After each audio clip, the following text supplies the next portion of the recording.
গ্রেফতারি এড়াতে ভারত ভ্রমণে বেরিয়েছিলেন তিনি, কিন্তু শেষ রক্ষা হলো না। নজর এড়িয়ে 6 রাজ্য ঘুরেও শেষ রক্ষা হলো না দেবরাজের। পুলিশকে এড়াতে 15 দিন ধরে ভারত ভ্রমণ করছিলেন তিনি। নজর এড়াতে 15 দিন ধরে ছোট ছোট হোটেলে গা ঢাকা দিয়েছিলেন দেবরাজ চক্রবর্তী। পরিচয় লুকোতে নগদে হোটেলের বিলও মেটান তিনি। নজর এড়াতে বাসে পশ্চিমবঙ্গ থেকে একের পর এক রাজ্যে ঘুরে বেড়ান। ওড়িশা, অন্ধ্রপ্রদেশ, তামিলনাড়ু, কেরালাম হয়ে ঝাড়খণ্ডে পৌঁছন, আর ঝাড়খণ্ডের মুরের রিসর্ট থেকেই তাকে গ্রেফতার করা হয়।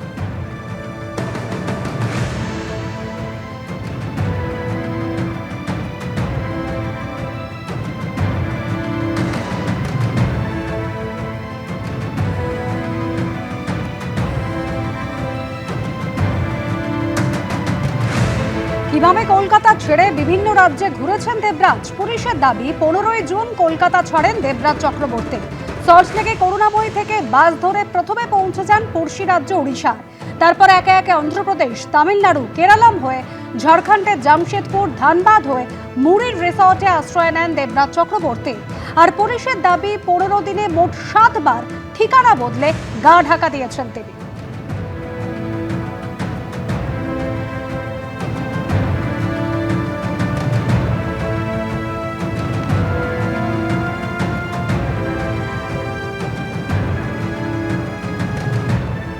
আর পুলিশ সূত্রে আরো যেটা জানা যাচ্ছে যে পুলিশের নজর এড়াতে রীতিমতো পরিকল্পনা করেই পথে বেরিয়েছিলেন অদিতি মুন্সির স্বামী দেবরাজ চক্রবর্তী।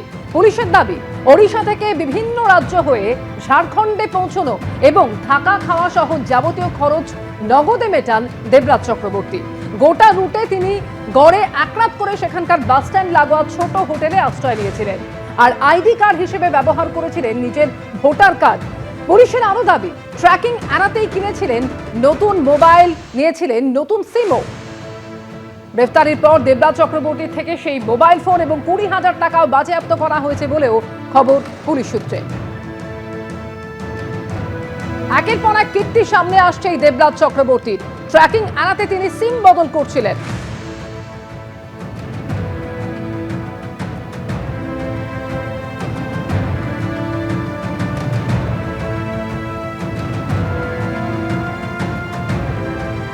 গ্রেপ্তার হয়েছেন দেবরাজ চক্রবর্তী। আর এবার তদন্তের কেন্দ্রে রহস্যময় সংস্থা ডিসি গ্লোবাল। এই কোম্পানির আড়ালেই কি লুকিয়ে চলতো কুকীর্তির কারবার? পুলিশের দাবি দুর্নীতির কালো টাকা বাজারে বিনিয়োগ করে সাদা করতে কি খোলা হয়েছিল ডিসি গ্লোবাল নামে সংস্থাটি। জবাব খুঁজছে দেবরাজ কাণ্ডে গঠিত বিধাননগর কমিশনারেটের 8 সদস্যের এসআইটি। তদন্তকারীদের নজরে দেবরাজ চক্রবর্তী এবং অদিতি মুন্সির ব্যাংক অ্যাকাউন্টের লেনদেনে। পুলিশের দাবি কখনো দেবরাজ অদিতির ব্যক্তিগত অ্যাকাউন্ট থেকে, আবার কখনো ডিসি গ্লোবাল সংস্থার অ্যাকাউন্ট থেকে অন্য অ্যাকাউন্টে বড় অঙ্কের টাকা পাঠানো হয়েছে।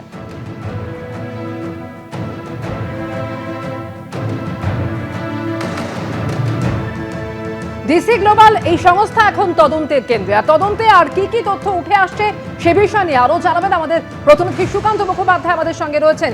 সুকান্ত, এই ডিসি গ্লোবালের আড়ালে ঠিক কি কি চলতো এখন সেটাই খুঁজে দেখার চেষ্টা করছেন তদন্তকারীরা। কি কি তথ্য উঠে আসছে তদন্তে? দেখো, দেবরাজ গ্রেফতারের বেশ কয়েক ঘন্টা আগে মধ্যমগ্রামে যখন তদন্তকারীরা যান অদিতি মুন্সিকে জিজ্ঞাসাবাদ করতে এবং সেই ফ্ল্যাট সার্চ করতে, সেখান থেকে একটি ল্যাপটপ তদন্তকারীরা পান এবং সেই ল্যাপটপে প্রথম একটি ফোল্ডার, সেখানে ডিসি গ্লোবাল নামে একটি সংস্থার নামে সেই ফোল্ডারটি ছিল। সেটাকে ওপেন করার পরে কিন্তু চাঞ্চল্যকর তথ্য আসতে থাকে তদন্তকারীদের কাছে। তারা সেটাকে যখন ট্র্যাক ডাউন করেন, দেখেন যে সেখানে বিগত 5 থেকে 6 বছরে বিপুল পরিমাণ সম্পত্তি কেনা হয়েছে এই ডিসি গ্লোবালের নামে। শুধুমাত্র সম্পত্তি কেনা নয়, সম্পত্তির মালিকানা বদল, সেই ডিসি গ্লোবালের যে অ্যাকাউন্ট, সেই অ্যাকাউন্ট থেকে বিভিন্ন সংস্থা বা বিভিন্ন ব্যক্তি বিশেষের কাছে টাকা পাঠানো হয়েছে লার্জ অ্যামাউন্ট। বারবার যেটা তদন্তকারীরা বলছেন, তারা তদন্তের স্বার্থে এখনো পর্যন্ত কত টাকা সেটা বলছেন না, কিন্তু লার্জ অ্যামাউন্ট এখান থেকে কিন্তু ট্রান্সফার হয়েছে। এবং এই ডিসি গ্লোবাল সম্পর্কে তদন্তকারীরা যখন জানতে চান অদিতি মুন্সির কাছ থেকে, তিনি কোনো রকম সহযোগিতা করেননি। পরবর্তীকালে দেবরাজ গ্রেফতারের পর তাকে যখন জিজ্ঞাসাবাদ করা হয়, তখন তারা জানতে পারেন যে দেবরাজের বাবার তরুণ চক্রবর্তীর এই সংস্থাটি তিনি বানিয়েছিলেন এবং 2015 সালে এই কোম্পানিটি কিন্তু তৈরি করা হয়েছিল এবং তার জ্যাংরাতে যে ঠিকানা রয়েছে সেই ঠিকানাতেই কিন্তু ডিসি গ্লোবালের অ্যাড্রেস রয়েছে। কিন্তু ডিসি গ্লোবাল যেহেতু একটা সংস্থার একটা অফিস হয়, সেখানে একটা ডিরেক্টর কেউ থাকে, সেখানকার জিএসটি নাম্বার থাকে, তার অডিট হয়, প্রত্যেক বছরের লভ্যাংশ বা ক্ষতি সেটার একটা খতিয়ান থাকে, এরকম কোনো কিছুই কিন্তু ডিসি গ্লোবালে ছিল না। তার একটি ভুইফোর সংস্থা, যে সংস্থাকে সামনে রেখে এরকম একাধিক প্রপার্টি কেনা হয়েছিল। শুধুমাত্র এই রাজ্যে বিভিন্ন জায়গাতে ইনভেস্টমেন্ট তা নয়, ঝাড়খণ্ডেরও যারা রিসর্ট ব্যবসায়ী, যারা বিভিন্ন প্রপার্টির যারা ওনার, সেখানে পর্যন্ত টাকা গিয়েছিল এই ডিসি গ্লোবালের মারফত। ফলত কোথাও না কোথাও এই যে দুর্নীতির টাকা বা এই যে কালো টাকা, সেটাকে একেবারে প্রসেস করে সেটাকে সাদা টাকাতে পরিণত করার জন্য কি সংস্থা খোলা হয়েছিল। তাই আপাতত তদন্তের কেন্দ্রবিন্দুতে এই ডিসি গ্লোবাল। এই ডিসি গ্লোবালের যে আদ্যক্ষর ডি এবং সি, এর অর্থ কি দেবরাজ চক্রবর্তী নাকি অন্য কেউ, সেটা এখনো পর্যন্ত তদন্তকারীরা খতিয়ে দেখছেন। তবে এই ঠিকানাটির, এই যে ডিসি গ্লোবাল, এই অফিসের কোনো ঠিকানা নেই বা এটার কোনো আদপে কোনো অফিসই নেই।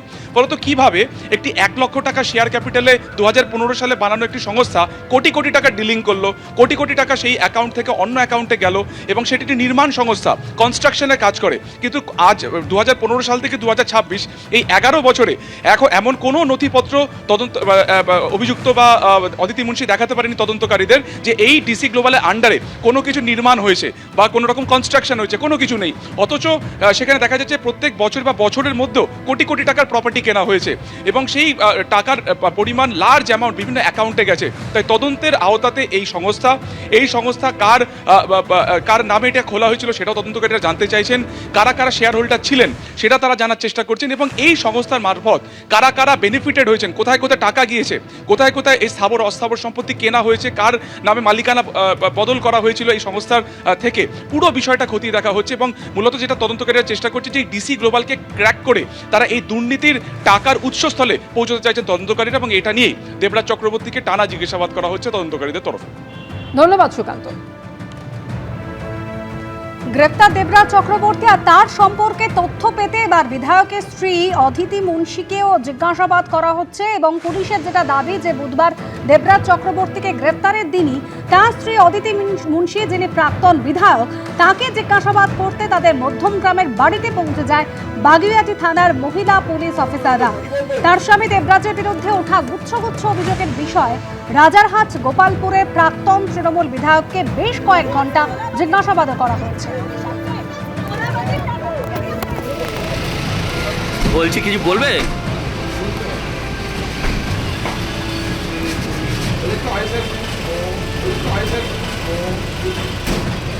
আর এই নিয়ে কেন্দ্রীয় প্রতিমন্ত্রী সুকান্ত মজুমদার কি জানিয়েছেন শোনাবো।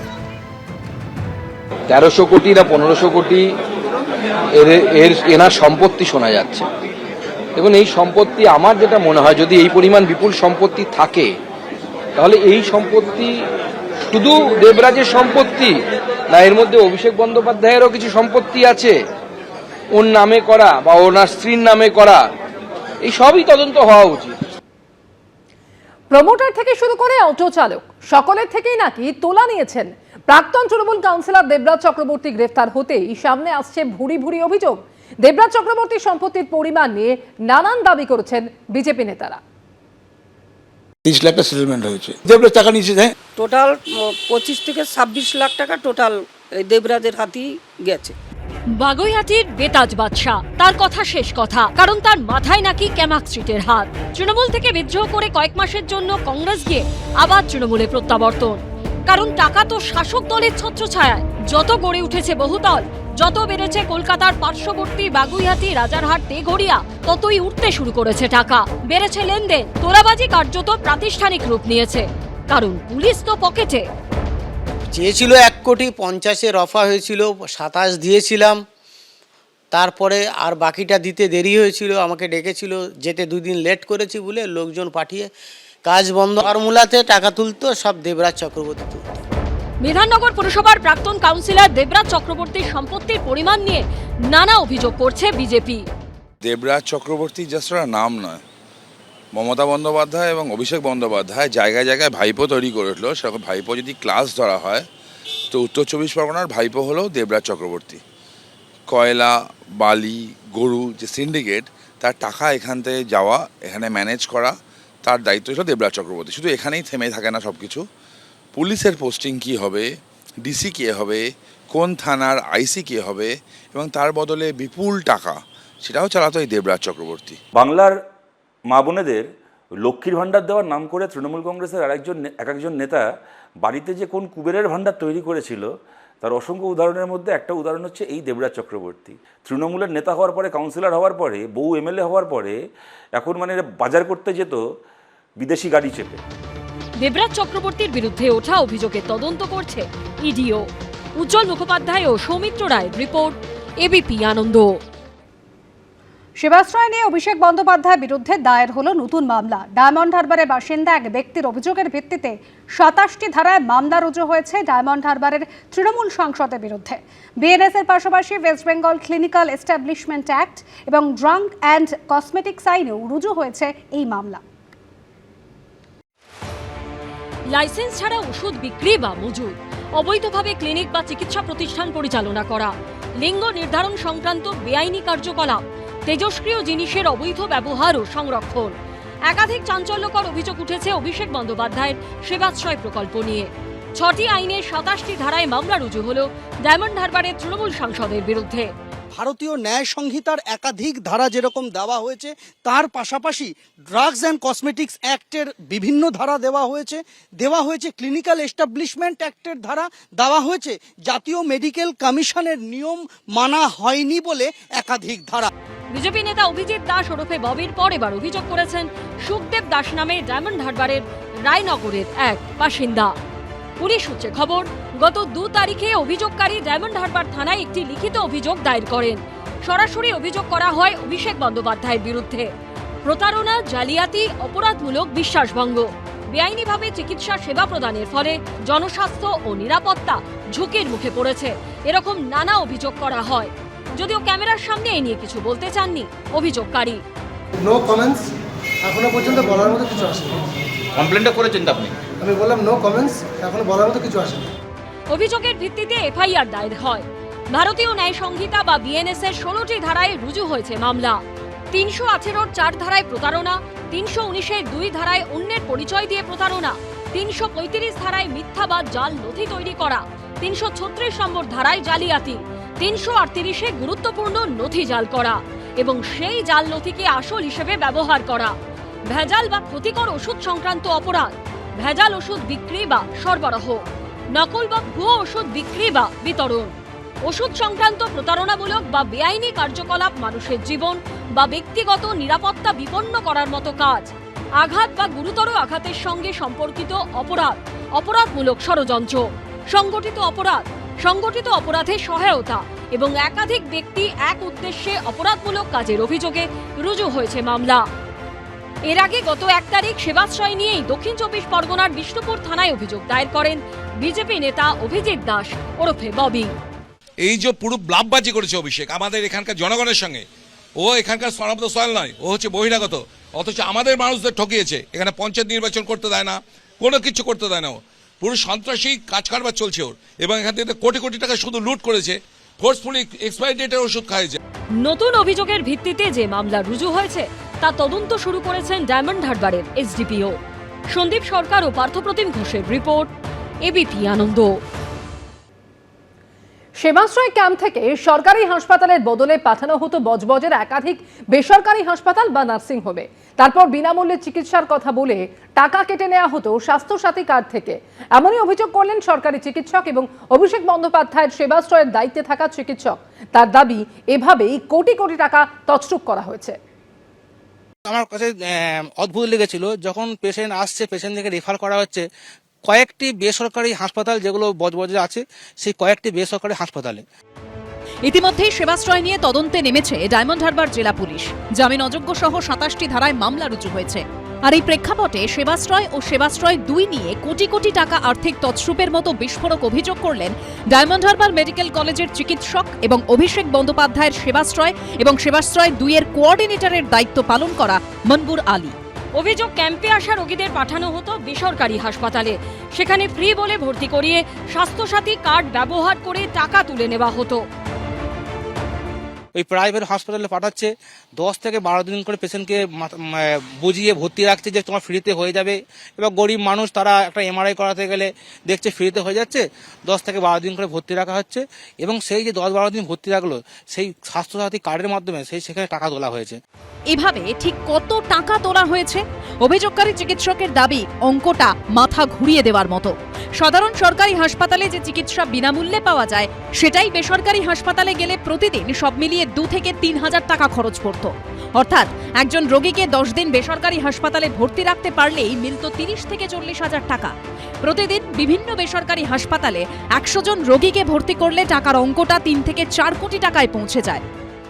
হাসপাতালে স্বাস্থ্যসাথী কার্ডে ভর্তি করে 10 দিন রাখতে পারলেই তো 30 থেকে 40 হাজার টাকাটা স্বাস্থ্যসাথী কার্ডে বিল তোলা হতো। প্রতিদিন যদি 100 টাকার পেশেন্টকে ভর্তি করে এইভাবে, তো পার ডে তো 3 থেকে 4 কোটি টাকা করে ইনকাম করতে পেরেছে। অর্থাৎ মুখে বলা হয়েছে চিকিৎসা হচ্ছে বিনা পয়সায়, কিন্তু অভিযোগ হাজার হাজার টাকা কেটে নেওয়া হয়েছে স্বাস্থ্যসাথীর কার্ড থেকে। চিকিৎসাটা বিনা পয়সায় শুনতেই হচ্ছে, কিন্তু অ্যাকচুয়ালি স্বাস্থ্যসাথী কার্ডের মাধ্যমে বেসরকারি হাসপাতালে যারা গেছে তাদের ট্রিটমেন্টটা স্বাস্থ্যসাথী কার্ডের মাধ্যমেই হয়েছে। ওই স্বাস্থ্যসাথী কার্ডে যে 5 লাখ টাকা ছিল সেখান থেকেই কাটা হচ্ছে। ইতিমধ্যে সেবাশ্রয় নিয়ে অভিষেক বন্দ্যোপাধ্যায়ের বিরুদ্ধে দায়ের হয়েছে এফআইআর। সন্দীপ সরকারের রিপোর্ট, এবিপি আনন্দ। এবিপি আনন্দ, এগিয়ে থাকে, এগিয়ে রাখে।